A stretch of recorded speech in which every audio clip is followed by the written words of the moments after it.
OYO rooms. ఈ మధ్యకాలంలో ఈ పేరు వింటే మీకేం గుర్తొస్తుందో తెలియదు, కానీ ఈ పేరు వెనక ఉన్న బిజినెస్ స్టాటిస్టిక్స్ వింటే మాత్రం ఆశ్చర్యపోవాల్సిందే. ఇండియాలో ఒక చిన్న స్టార్టప్గా మొదలైన ఓయో ప్రస్తుతం ప్రపంచవ్యాప్తంగా 35 కన్నా ఎక్కువ దేశాల్లోని 800 పైచులకు నగరాల్లో విస్తరించి 43,000 హోటల్స్తో 5,388 కోట్ల రూపాయల రెవెన్యూతో 877 కోట్ల రూపాయల ఆపరేటింగ్ ఇన్కమ్తో 229 కోట్ల రూపాయల నెట్ ప్రాఫిట్తో మొత్తంగా 74,000 కోట్ల రూపాయల విలువ గల సామ్రాజ్యమే ఈ ఓయో.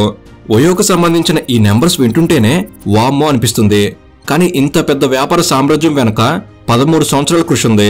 2012లో రితేష్ అగర్వాల్ అనే ఒక 19 ఏళ్ల కుర్రాడి ఆలోచన నుంచి ఆవిర్భవించిన వ్యాపార సామ్రాజ్యమే ఈ ఓయో.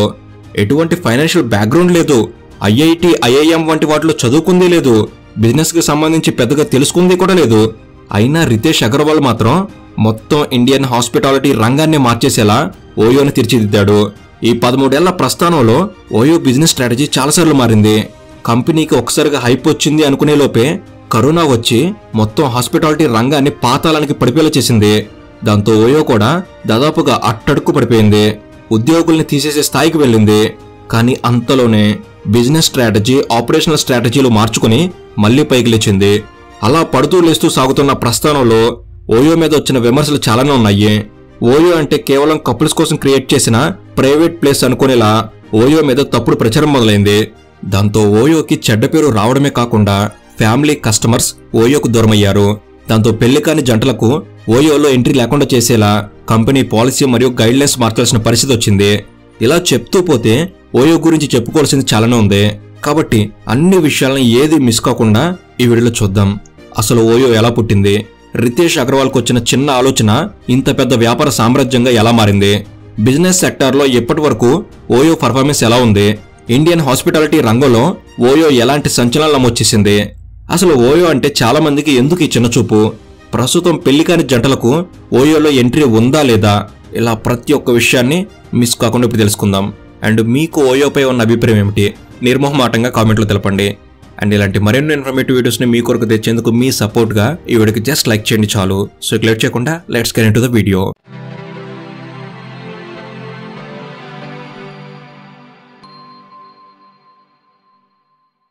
భారతదేశంలోని ఒరిస్సా రాయగఢకు చెందిన రితేష్ అగర్వాల్ అనే కుర్రాడికి 2012లో తన 19 ఏళ్ల వయసులో తాను హోటల్కి వెళ్ళినప్పుడు ఎదుర్కొన్న సమస్యల నుంచి వచ్చిన ఆలోచనే ఓయో. ముందుగా 2012లో రితేష్ అగర్వాల్ ఒరావెల్ స్టేస్ అనే హోటల్ బుకింగ్ ప్లాట్ఫామ్ ప్రారంభించాడు. హోటల్ కోసం చూసేవారికి అందుబాటు ధరలో ఉండే విధంగా హోటల్స్ లిస్ట్ అనేది ఈ వెబ్సైట్లో ఉండేది. అమెరికాలో ఎయిర్ బిఎన్బి అనే ఒక పాపులర్ కంపెనీ ఇదే తరహాలో పనిచేసేది. ఎయిర్ బిఎన్బి నుంచి ఇన్స్పైర్ అయి స్టార్ట్ చేసిందే ఒరావెల్ స్టేస్. అలా ఒక లిస్టింగ్ ప్లాట్ఫామ్ గా మొదలైన తన కంపెనీని మరింత ముందుకి ఎలా తీసుకెళ్లాలి అని ఆలోచిస్తున్న రితేష్ కి America silicon valley business man and investor అయిన పీటర్ థీల్ గురించి తెలిసిందే. పీటర్ థీల్ పేపాల్ అనే కంపెనీ ఫౌండర్ మరియు ఫేస్బుక్ లో కూడా one of the early investor. ఇప్పటికీ పీటర్ థీల్ ఫేస్బుక్ బోర్డులో మెంబర్గా ఉన్నాడు. పీటర్ థీల్ ప్రతి సంవత్సరం థీల్ ఫెలోషిప్ అనే ఒక వరల్డ్ వైడ్ ఫెలోషిప్ ప్రోగ్రామ్ నడిపిస్తూ ఉంటాడు. తన థీల్ ఫెలోషిప్ ద్వారా ఒక మంచి బిజినెస్ ఐడియాతో కొత్తగా ఏదైనా సాధించాలి అనుకునే యంగ్ ఎంటర్ప్రీనర్లను ఎంపిక చేసి ఒక్కో వ్యక్తికి $1,00,000 సీడ్ ఫండింగ్ చేస్తాడు. ప్రపంచవ్యాప్తంగా 100 మంది యువకులు ఈ థీల్ ఫెలోషిప్ కోసం పోటీ పడుతుంటారు. కానీ సంవత్సరానికి కేవలం 20 నుంచి 30 మందిని మాత్రమే ఈ ఫెలోషిప్ కి ఎంపిక చేస్తారు. రితేష్ తన బిజినెస్ ఐడియాతో థీల్ ఫెలోషిప్ కి సెలెక్ట్ అయ్యి పీటర్ థీల్ నుంచి $1,00,000 సీడ్ ఫండింగ్ సంపాదించాడు. దాంతో తన కంపెనీకి కావాల్సిన స్టాఫ్ ని రిక్రూట్ చేసుకున్నాడు. ఇండియాలో హోటల్ బుకింగ్ చేసుకోవడం పెద్ద కష్టమేమీ కాదు, కానీ బుక్ చేసుకున్న హోటల్లో ఉండే సదుపాయాలతోనే అసలైన ఇబ్బంది. హోటల్కి వెళ్లిన తర్వాత బెడ్షీట్ సరిగ్గా ఉండకపోవడం, రూమ్ హైజీనిక్ గా ఉండకపోవడం, బాత్రూమ్ లో సదుపాయాలు సరిగ్గా ఉండకపోవడం లాంటివి అసలైన సమస్యలు. నిజానికి పెద్ద హోటల్స్ కి వెళ్ళినప్పుడు ఇలాంటి సమస్యలు ఉండవు, కానీ చిన్న చిన్న హోటల్స్ తోనే సమస్య. కాబట్టి టెక్నాలజీ ఉపయోగించుకుంటూ క్వాలిటీ ఆఫ్ స్టే ప్రొవైడ్ చేయడమే రితేష్ తన బిజినెస్ స్ట్రాటజీగా మార్చుకున్నాడు. దానికి తగ్గట్టుగా రితేష్ 2013లో తన కంపెనీ పేరుని ఓయోగా మార్చాడు. మొదట్లో రితేష్ తన వద్ద లిస్ట్ అయిన హోటల్స్ తో పార్ట్నర్షిప్ తీసుకునేవాడు. హోటల్లో క్వాలిటీ ఆఫ్ స్టే పెంచేందుకు కావలసిన అన్ని మార్పులు చేసేవారు. సులభంగా హోటల్ రూమ్ బుక్ చేసుకునే వెసులుబాటుతో పాటు free wifi, AC, running water, clean room లాంటి అన్ని సదుపాయాలు ఉండేలా చూసేవారు. వీటన్నిటితో పాటు ఓయో తన పార్ట్నర్ హోటల్స్ కి కావాల్సిన మార్కెటింగ్ కూడా అందించేది. ఇవన్నీ చేసినందుకు ఓయోకి రూమ్ బుకింగ్ లో 15 నుండి 20% కమిషన్ లభించేది. దీన్నే రెవెన్యూ షేరింగ్ మోడల్ అనేవారు. ఈ రెవెన్యూ షేరింగ్ మోడల్ వల్ల ఓయోతో టైఅప్ అయిన హోటల్స్లో బుకింగ్స్ పెరిగాయి అన్న విషయం హోటల్ ఓనర్స్కి కూడా అర్థమైంది. దాంతో ఓయోకి ఇచ్చే కమిషన్ గురించి హోటల్ ఓనర్స్లో ఎవరికి పెద్దగా అభ్యంతరం ఉండేది కాదు. అలా 3 సంవత్సరాల్లో ఓయో విపరీతమైన గ్రోత్ సాధించింది. దాంతో 2015 కల్లా 100 ఇండియన్ సిటీస్లో 5500 హోటల్స్తో ఓయో పార్ట్నర్గా ఉండేది. దాంతో ఇండియాలోనే లార్జెస్ట్ పాపులర్ హోటల్ చైన్గా ఓయోకి గుర్తింపు దక్కింది. 2015లో రితేష్ తన కంపెనీని మరింత డెవలప్ చేయడానికి మరో ఆలోచన చేశాడు. అప్పటి వరకు హాస్పిటాలిటీ రంగంలో తాను సంపాదించిన అచీవ్మెంట్ని జపాన్కు చెందిన సాఫ్ట్ బ్యాంక్ ముందు పెట్టాడు. సాఫ్ట్ బ్యాంక్ రితేష్ అగర్వాల్ ఐడియాకు ఇంప్రెస్ అయ్యి ఓయోలో పెట్టుబడి పెట్టేందుకు ముందుకొచ్చింది. 2015 ఆగస్టులో సాఫ్ట్ బ్యాంక్ మొదటి విడతలోనే ఓయోలో $100 మిలియన్ ఫండింగ్ చేసేందుకు రితేష్ అగర్వాల్తో అగ్రిమెంట్ చేసుకుంది. అలా ఓయోలోకి సాఫ్ట్ బ్యాంక్ ఎంట్రీ ఇచ్చింది. దాంతో ఓయో రూపురేఖలు పూర్తిగా మారిపోయాయి. సాఫ్ట్ బ్యాంక్ అండతో ఓయోని ఇండియన్ హాస్పిటాలిటీ ఇండస్ట్రీ నుంచి గ్లోబల్ హాస్పిటాలిటీ ఇండస్ట్రీలోకి తీసుకెళ్లేందుకు రితేష్ అగర్వాల్ ప్రయత్నాలు మొదలుపెట్టాడు. దానికి తోడు బిజినెస్ స్ట్రాటజీలో మార్పులు తెచ్చి మినిమం ఇన్కమ్ గ్యారంటీ పాలసీతో మరిన్ని హోటల్స్ను ఓయోలో చేరేలా చేశాడు. మినిమం ఇన్కమ్ గ్యారంటీ పాలసీ ద్వారా హోటల్స్లో జరిగే రూమ్ బుకింగ్స్తో సంబంధం లేకుండా హోటల్ ఓనర్స్కి ప్రతి నెల మినిమం రెంట్ పే చేసేవారు. హోటల్ బిజినెస్లో పీక్ సీజన్లో ఎక్కువ బుకింగ్స్ జరిగితే అన్ సీజన్లో తక్కువ బుకింగ్స్ జరుగుతాయి. కాబట్టి ఓయో మినిమం ఇన్కమ్ గ్యారంటీ పాలసీలో జాయిన్ అవ్వటం వల్ల హోటల్ ఓనర్స్కి ప్రతి నెల స్టాండర్డ్ అమౌంట్ వచ్చేది. అలా ప్రతి నెల స్టాండర్డ్గా వస్తున్న ఆదాయంతో హోటల్ ఓనర్స్ సంతృప్తి పడ్డారు. కానీ ఓయో మాత్రం మినిమం అమౌంట్ హోటల్ ఓనర్స్కి ఇచ్చి ఆ హోటల్లో ఇంకా ఎక్కువ బిజినెస్ చేసేది. దాంతో ఓయో ఇంకా ఎక్కువ లాభాలు సాధించింది. అయితే సాఫ్ట్ బ్యాంక్తో కొలాబరేట్ అయ్యి ఇండియాలో సాధ్యమైనంత ఎక్కువ మార్కెట్ను క్యాప్చర్ చేయడం లక్ష్యంగా పెట్టుకుని temple towns, major cities, capital సిటీస్లలో ఓయో మరిన్ని హోటల్స్తో పార్ట్నర్ అయ్యింది.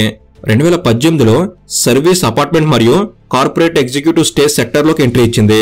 మరోవైపు ఓయోకి సాఫ్ట్ బ్యాంక్ నుంచి పెట్టుబడులు వస్తూనే ఉండేవి. అలా సాఫ్ట్ బ్యాంక్ 2019 వరకు దాదాపు $1.5 బిలియన్ ఇన్వెస్ట్మెంట్ చేసింది. ఓయోలో 47% వాటా సాఫ్ట్ బ్యాంక్ చేతులకు వెళ్ళింది. మరోవైపు కంపెనీ ఎక్స్పెన్షన్లో భాగంగా ముందుగా సౌత్ ఈస్ట్ ఆసియా దేశాల్లో ఓయో సర్వీస్ మొదలుపెట్టింది. ఆ తర్వాత అతి తక్కువ కాలంలోనే ప్రపంచవ్యాప్తంగా ఓయో సేవలు విస్తరించాయి. 2019 కల్లా ప్రపంచవ్యాప్తంగా 80 దేశాల్లో ఓయో విస్తరించింది. ప్రపంచవ్యాప్తంగా మొత్తం 40,000 కన్నా ఎక్కువ హోటల్స్తో టైఅప్ అయిన ఓయోలో 17,000 మంది ఉద్యోగులు పనిచేసేవారు. ఇండియా మరియు సౌత్ ఆసియా దేశాల్లోనే 8,000 మంది ఉద్యోగులు పనిచేసేవారు. 2016లో ఒక్క ఇండియన్ మార్కెట్కే సొంతమైన ఓయో $32.8 కోట్ల రెవెన్యూ జనరేట్ చేసింది. కానీ 2019లో మాత్రం $13,120 కోట్ల రెవెన్యూ సాధించిందంటే ఓయో ఏ స్థాయిలో విస్తరించిందో అర్థం చేసుకోవచ్చు. ఒక్క సాఫ్ట్ బ్యాంక్ మాత్రమే కాదు, Didi Chuxing, Greenoaks capital, Hero Enterprise, Airbnb, China Lodging Group, Lightspeed India ఇలా చాలా సంస్థలు ఓయోలో పెట్టుబడి పెట్టాయి. 2019 వరకు కంపెనీ గ్రోత్ ఎక్స్ట్రాడినరీగా ఉండేది. కానీ కంపెనీ ఎక్స్పాండ్కి తగ్గట్టు ప్రాఫిట్స్ మాత్రం రాలేదు. దాంతో 2019లో రితేష్ అగర్వాల్ మళ్లీ ఓయో బిజినెస్ స్ట్రాటజీలో మార్పులు చేసి ఫ్రాంచైజీ మోడల్ను ప్రవేశపెట్టాడు. ఓయో తన స్టాండర్డ్ గైడ్లైన్స్తో హోటల్స్కు ఫ్రాంచైజీలు ఇచ్చేది. దానివల్ల హోటల్ మెయింటెనెన్స్ అండ్ ఆపరేషన్స్ మీద ఓయోకి ఎక్కువ కంట్రోల్ ఉండేది. ప్రైస్ కూడా ఎప్పుడూ ఒకేలా ఉండేది కాదు. దాంతో స్టాండర్డ్ ఇన్కమ్ లేక హోటల్ ఓనర్స్కి ఇబ్బందులు మొదలయ్యాయి. అమెరికా, యూరోప్లోని చాలా చిన్న చిన్న హోటల్స్ ఓయోతో పార్ట్నర్షిప్ నుంచి తప్పుకున్నాయి. కానీ ఓయోకి అసలైన ఛాలెంజ్ 2020లో మొదలైంది. 2020లో ప్రపంచాన్ని అతలాకుతలం చేసిన కోవిడ్-19 దెబ్బకు ట్రావెల్ అండ్ హాస్పిటాలిటీ సెక్టర్ పూర్తిగా దెబ్బతింది. హోటల్స్కి కస్టమర్లు లేకపోవడంతో హోటల్స్కి రాబడి తగ్గింది. దాంతో ఓయో మొదట్లో పార్ట్నర్ హోటల్ ఓనర్స్కి అండగా ఉంటామని మాట ఇచ్చినా కూడా లాక్డౌన్ పీరియడ్ పెరుగుతూ ఉండడం వల్ల ఓయో కూడా ఏం చేయలేకపోయింది. కంపెనీ రెవెన్యూ పడిపోయింది. దాంతో ఉద్యోగుల తొలగింపు మొదలైంది. మరోవైపు గతంలో లాభాలు ఇవ్వని హోటల్స్తో పార్ట్నర్షిప్ బ్రేక్ అయింది. అలా దాదాపు 18 నెలల పాటు 2021 వరకు ఓయో లాభాలు చూడలేకపోయింది. 2021లో టూరిజం, హాస్పిటాలిటీ సెక్టార్లు కాస్త పుంజుకోవడంతో ఓయో మళ్లీ పుంజుకోవడం మొదలుపెట్టింది. కానీ ఇదే సమయంలో రితేష్ అగర్వాల్ మీద ఒత్తిడి మొదలైంది. లాభాల కోసం ఓయో ఇన్వెస్టర్లు ఒత్తిడి పెట్టడం మొదలుపెట్టారు. లీడ్ ఇన్వెస్టర్గా ఉన్న సాఫ్ట్ బ్యాంక్ నుంచి ఎక్కువ ఒత్తిడి మొదలైంది. దాంతో రితేష్ అగర్వాల్ 2021 అక్టోబర్లో స్టాక్ మార్కెట్లో లిస్టింగ్ చేసి ఓయో ఐపీఓను ఫైల్ చేశారు. ఐపీఓ ద్వారా $1.2 బిలియన్ సమీకరించాలి అనేది రితేష్ అగర్వాల్ టార్గెట్. కానీ ఓయో గత 2 సంవత్సరాలుగా నష్టాల్లో ఉండటం, కంపెనీ రెవెన్యూకి తగ్గట్టుగా ప్రాఫిట్స్ లేకపోవడంతో ఓయో మీద అలిగేషన్స్ మొదలయ్యాయి. కంపెనీలో అవకతవకల మీద సెబీ ఎంక్వైరీ మొదలుపెట్టింది. ఆ సమయంలో ఓయో పని అయిపోయినట్టే అనుకున్నారు. బైజూస్ లాగా ఓయో కూడా మూతపడినట్టే అని అందరూ భావించారు. కానీ సెబీ చేసిన ఎంక్వైరీలో ఓయోలో అవకతవకలు లేవని తేలింది. దాంతో 2022 జనవరిలో ఐపీఓలో లాంచ్ అయింది. కానీ ఇన్వెస్టర్లు మాత్రం ఓయో షేర్స్ కొనడానికి పెద్దగా ఆసక్తి చూపించలేదు. అయినా రితేష్ అగర్వాల్ మాత్రం కంపెనీలో లాభాలు పెంచడం మీద దృష్టి పెట్టాడు. ఓయోకి లాభాలు ఇవ్వని వేలాది హోటల్స్ని కంపెనీలో డిలీట్ చేయడం మొదలుపెట్టాడు. ఒక రకంగా చెప్పాలి అంటే క్వాంటిటీ కన్నా క్వాలిటీ మీద ఎక్కువ ఫోకస్ చేశాడు.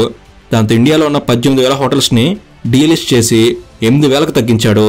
దాంతో లాభాలు ఇవ్వని హోటల్స్ పోయి కేవలం ప్రాఫిటబుల్ హోటల్స్ మాత్రం మిగిలాయి. ఇలా ఓయోలో ఉన్న ప్రాఫిటబుల్ హోటల్స్లో టెక్నాలజీ ఉపయోగించుకుంటూ కస్టమర్స్కి మంచి స్టేయింగ్ ఎక్స్పీరియన్స్ ఇవ్వడంతో పాటు కాస్ట్ కటింగ్ కూడా మొదలుపెట్టాడు. దాంతోపాటు మినిమం ఇన్కమ్ గ్యారంటీ పాలసీ వల్ల ఎక్కువ లాభాలు రావడం లేదని గ్రహించి ఈ పాలసీ స్థానంలో రెవెన్యూ షేరింగ్ మోడల్ను ప్రవేశపెట్టాడు. అలా ఓయో క్రమంగా లాభాల్లోకి వెళ్లడం మొదలైంది. 2022-23 ఫైనాన్షియల్ ఇయర్లో కూడా ఓయోకి లాభాలు రాలేదు. కానీ 2023-24 ఫైనాన్షియల్ ఇయర్లో మాత్రం ఓయో 229 కోట్ల రూపాయల లాభాలు ప్రకటించింది. అలా పడిపోయింది పనైపోయింది అనుకున్న ఓయో మళ్లీ మార్కెట్లో నిలబడింది. రితేష్ అగర్వాల్ కూడా బైజూస్ రామచంద్రన్ అవుతాడని చాలా మంది అనుకున్నారు. కానీ రితేష్ అగర్వాల్ తన తెలివితో కంపెనీని కాపాడుకున్నాడు. అయితే ఓయో మీద చాలా పెద్ద అపోహ నడుస్తూ ఉంటుంది. ముఖ్యంగా ఓయోలో జంటలకు విపరీతమైన ఫ్రీడమ్ ఉంటుంది. సింపుల్ బుకింగ్, కంఫర్ట్ స్టేతో పాటు సేఫ్టీ, సెక్యూరిటీ కూడా ఉంటుంది. దాంతో ఏకాంతంగా కలుసుకోవాలి అనుకునే జంటలకు ఓయో ఒక స్వర్గంలాగా మారింది. గతంలో హోటల్స్ మీద పోలీసులు దాడులు చేసేవారు. కానీ ఓయో రూమ్లో పోలీసులు తనిఖీలు ఉండవు. కాబట్టి జంటలకు ఓయో అనుకూలంగా మారింది. అలా ఓయో అంటే ప్రేమికులకు జంటలకు అనువైన ప్రదేశం అన్నట్టు ఓయో మీద అపోహలున్నాయి. నిజానికి ఓయోకు సంబంధించిన బుకింగ్స్ ఎక్కువగా టెంపుల్ టౌన్స్లోనే అవుతూ ఉంటాయి.